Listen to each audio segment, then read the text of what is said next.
Olympics, NBA, NIL, NCAA. Today's video is about the state of basketball in 2024.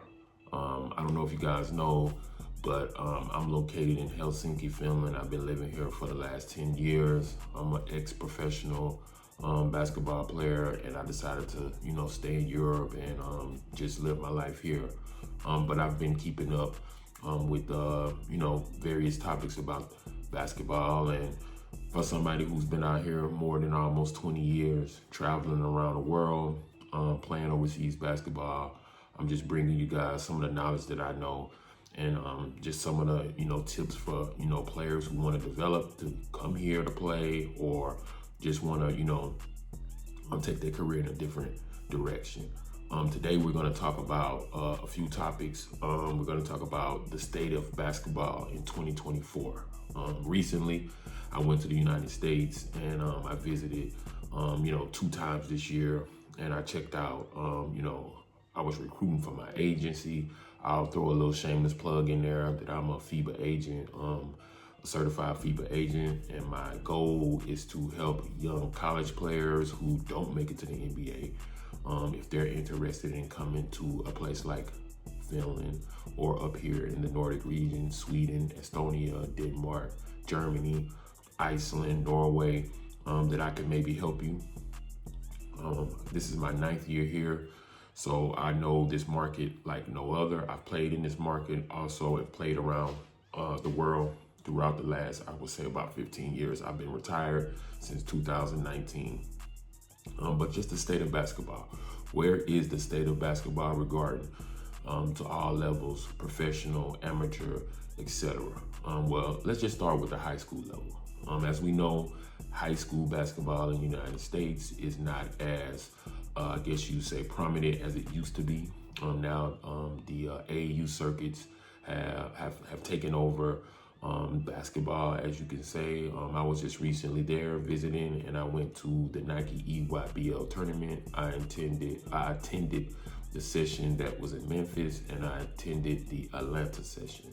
And for what I can see, man, there is a lot of interest around AAU basketball. I know that most of the teams are ran by former or current NBA players. I was very surprised to see how many NBA players were there. I seen Dominique Wilkins, of course, Carlos Boozer, because Caden Boozer and Cameron Boozer, Bradley Beal Elite, you have Paul George, you have Russ, Team Russ, you have Team CP3, you have Team Hero, you have Thaddeus Young's team. So you have a lot of, good high school players that are in just, this AAU circuit. And what I also learned, and guys, don't laugh at me if you think, oh, this guy's talking about stuff that's been going on. I haven't lived in the United States, so this is just something that I've just kind of recently jumped back into, far as the high school level. But they have the Under Armour tournament, they have the Adidas 3SSB circuit, and I think they have New Balance, Puma. So the shoe companies and these AAU tournaments are where the younger kids are getting ranked as a basketball player now, and that's totally fine. High school basketball is kind of going out of style for it. It's like your regular 7A, 6A, 5A district high school leagues. Those are not where, I guess you can say, quote unquote, kids are getting ranked in. Now you're getting ranked in, the AAU circuit, and you most likely would have to outperform or perform in those circuits. Very interesting, a lot of interest. I think all the coaches probably are getting paid to a certain extent, but it was just like, you could just tell, like, man, this is where it is. The media attention, the hype, everything is at these AAU events in the summer. Another thing that's interesting is NIL, which is name, image, and likeness. Now, when I went to school, I went to Florida International University. I played 2 years there. I also played 2 years in junior college. So when I came out of school, there was no such thing as NIL. I think my class ended up having some type of, around the time when I played, players had a class action action suit against the NCAA because they used our image before I think it was NCAA for like PlayStation or whatever gaming system it was at that time.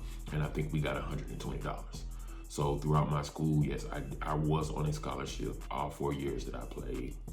And I didn't play in high school. That's the crazy thing. And I still went to, mid-major level of basketball.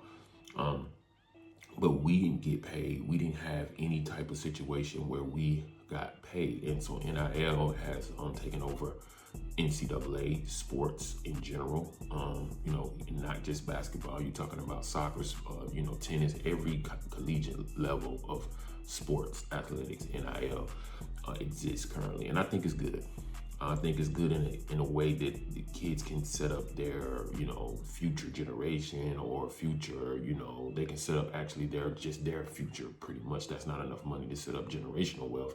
The next level is generational wealth. But I mean, if you start off with $200,000 or $300,000 coming out of school, you are in a pretty good situation. So NIL for me is very, I guess you can say it's a unique situation for young kids coming out of college, and I have no problem with it. It's just that the false expectations of like, just say for instance, if you don't make it to the pros, nobody's gonna pay you out the gate $200,000 or $300,000 to do anything. So if you're gonna come over here and play overseas or something like that, you're not gonna make that type of money coming out. So don't have that expectation that you will do. But the transfer portal and the NIL are two unique situations that I think is gonna, make basketball a very dynamic and volatile sector for the upcoming years. When I recruit guys and I'm looking at, recruiting guys, I see some guys that go to like 2 or 3 schools, and I don't have anything, to do with that. But hopping from school to school can never be good. You can never get your footing in the door. You never can get quite settled into a system to really show your true skill and ability while you're playing sports. And like I said, if you come over to a place like here, like in Finland, if you come over here and decide that you want to, continue your career, maybe, the switching of schools and switching of that, it doesn't exist. So I would just tell guys that, try to remain loyal as possible that you can. But I get it if you have to get the money, if your situation is not better, if your situation is not improving and you have the talent, then yes, I get it because coaches will play with you and there are problems between coaches and players. But yeah, the college is probably like where all the competition for me, the real grit and grind and competition. I checked out a few games when I went home. I went to the UAB FAU game in Alabama, and I went to a few other games. I think I went to a Eastern Kentucky and Kennesaw State because I'm recruiting in mid-major at this point. I'm not crazy. I'm not gonna sign a kid out of Wake Forest or North Carolina or Kentucky just yet, but I'll get there one day. So I'm actually just more focusing on mid-major. A lot of talent, a lot of good talent is in the mid-major levels of college sports. To talk about to switch gears, we're going to talk about the Euro leagues and overseas. What is it over here? What is the goal and what is the lifestyle of a person that's coming over here to play?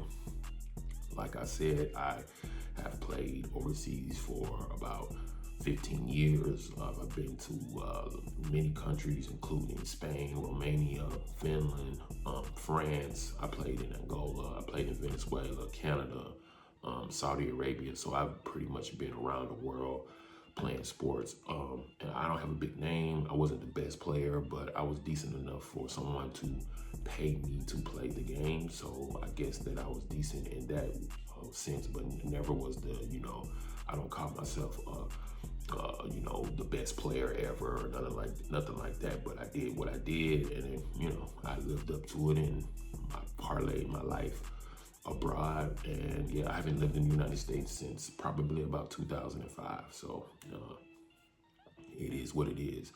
But yeah, the Euro League, there are many leagues in abroad. You have Asian leagues, you have leagues in Africa, you have leagues in the Middle East, you have leagues in Latin America.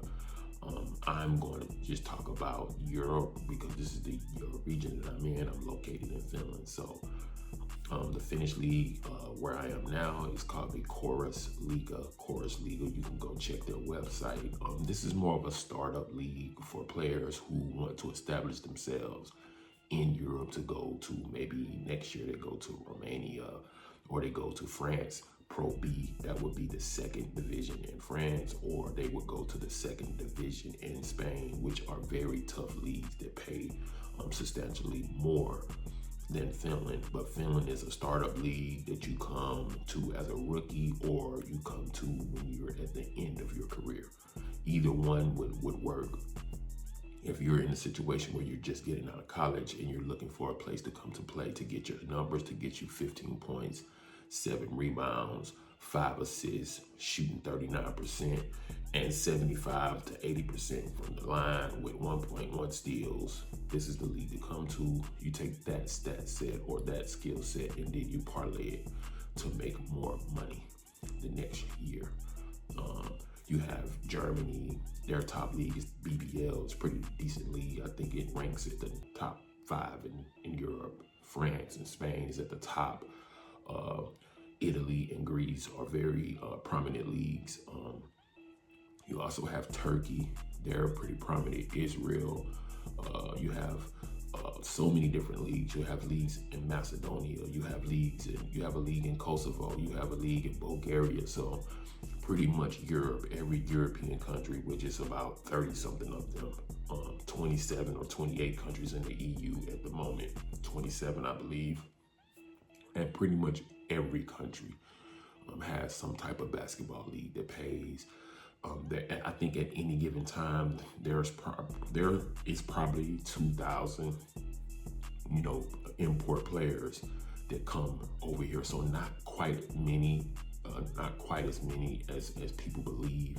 If you add the 500 players from the NBA and about 1,500 players overseas at any given time, that means there's only about 2,000 Americans, men, that play professionally on globally. So that's out of 300 and something million people, only 2,000.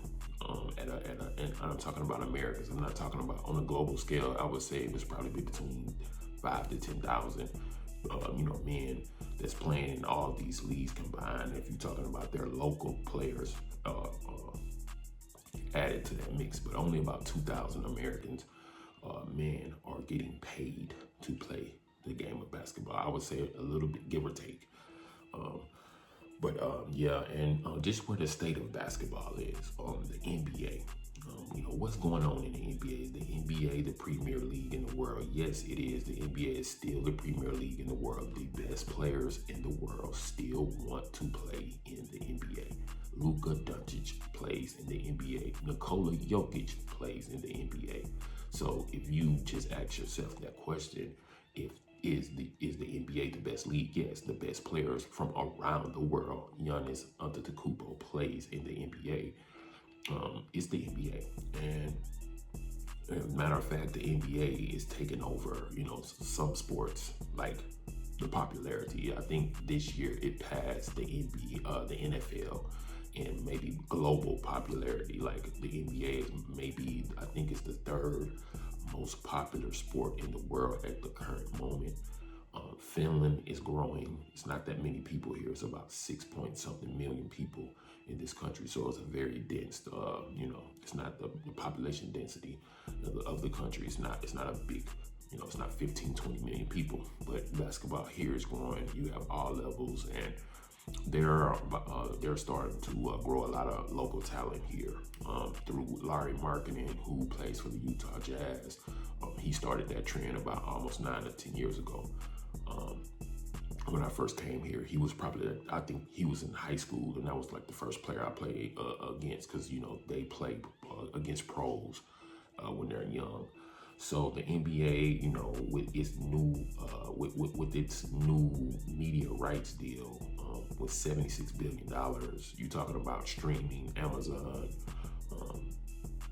And, these new networks, NBC, they all want a piece of the NBA because the NBA is just still the premier league in the world. Even when LeBron James and Steph Curry and Kevin Durant, I think in the next 2 to 3 years, begin to retire, you're still going to have a really good crop of players. You have the Anthony Edwards and the Devin Bookers and the Giannis again, and you have Doncic and the Tatum and Brown and Trae Young. These guys are still going to be, Zion and Ja Morant. I mean, the league is in good hands. So it's going to continue to grow. Basketball is still going to be a very prominent sport to get involved in. And I'm here to, contribute in any way I can to help anybody get where they want to get. Because in the last 20 years, man, I've used basketball for everything. I've been to 30 countries. I've played in Hawaii. I've played everywhere in the world, and pretty much everything in my life to this point is surrounded by the game of basketball. And as someone used to tell me back in the day, or someone told me back in the day, don't let the game use you. You use the game. And I believe that I've done this. So just to wrap this up, this is Hoopnomics. We're going to continue bringing content to you guys about the sport. I'm going to continue to drop gems, and I want to help anyone that's interested in playing on a professional level. What do you need to be working on? What do you need to be training on? Any type of tips that I can help you get into the position you want to get into in this game, let me know. Drop something in the comment and let me know if you feel or you understand what I'm trying to come across with this video. This is, my first time really dropping a video, so it's gonna get better, but I'm just introducing myself. My name is Byron. I'm representing Hoopnomics. Peace.